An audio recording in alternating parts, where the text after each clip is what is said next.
Depuis plusieurs années, l'inspecteur Rafi Salami et sa suite insufflent une nouvelle dynamique à l'enseignement primaire dans la circonscription scolaire d'Akpo-Messerete. Et pour preuve, une conférence pédagogique portant sur le thème. La compréhension conceptuelle, un levier pour donner du sens aux mathématiques. C'est suite au constat fait sur le terrain au cours de nos visites, au cours des inspections et nos visites groupées. A eu lieu ce mercredi 13 novembre 2024 à la Maison des Jeunes d'Akpo-Messerete, partie du constat que beaucoup d'apprenants ignorent l'importance des mathématiques. La circonscription scolaire a initié cette activité pour outiller davantage les enseignants. Après la flexibilité, le troisième élément, c'est la fluidité. La fluidité en mathématiques, nous en avons besoin. Les mathématiques ne sont pas comme les autres matières. Si l'enfant n'a pas dans sa tête les propriétés, les règles, les formules, il ne peut pas y arriver. Ce n'est pas en ES qu'il faut mémoriser les choses, c'est surtout en mathématiques qu'il faut mémoriser. En ES, il faut comprendre. En ES, il faut comprendre. Si vous comprenez, vous n'avez pas besoin de réciter une leçon. Mais en mathématiques, l'enfant doit pouvoir réciter sans erreur. Que comprendre réellement de la compréhension conceptuelle des mathématiques? Lorsque nous parlons de compréhension conceptuelle en mathématiques, c'est qu'il faut apprendre à donner du sens aux mathématiques à travers certains éléments fondamentaux. L'enseignant dans sa classe doit pouvoir inciter les enfants à être flexibles. Donc le premier élément, c'est la flexibilité. Les enfants doivent pouvoir résoudre des problèmes, exécuter des tâches, la même tâche, de différentes manières. De la même manière, en mathématiques, l'enfant ne peut pas être bien et fort. Propriété, les règles, les formules.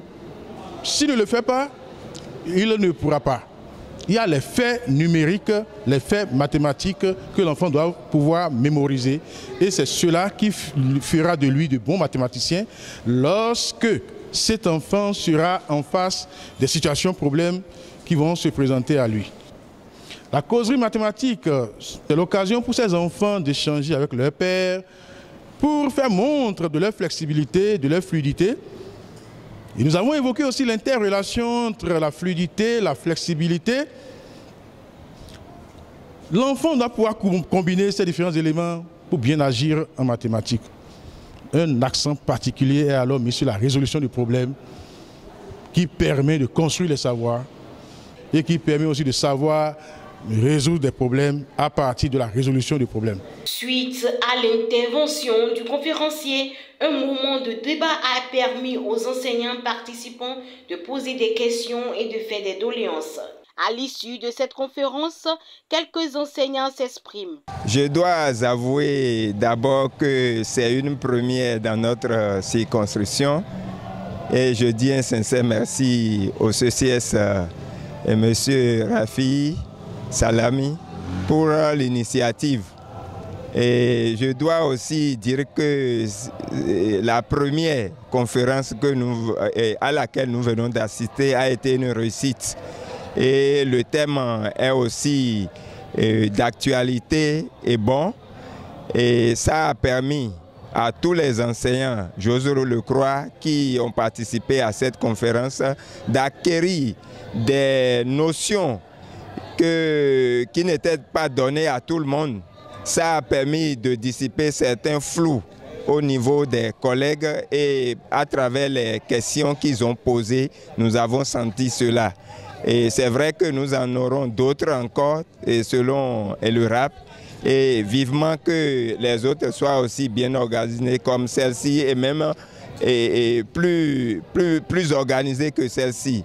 Je dis merci aux participants. Les mathématiques étant l'ensemble des connaissances abstraites résultant de raisonnements logiques appliqués à des objets divers tels que les nombres, les figures géométriques, les fonctions, les espaces et autres. Mieux les enseigner permettra à notre système éducatif de se porter mieux.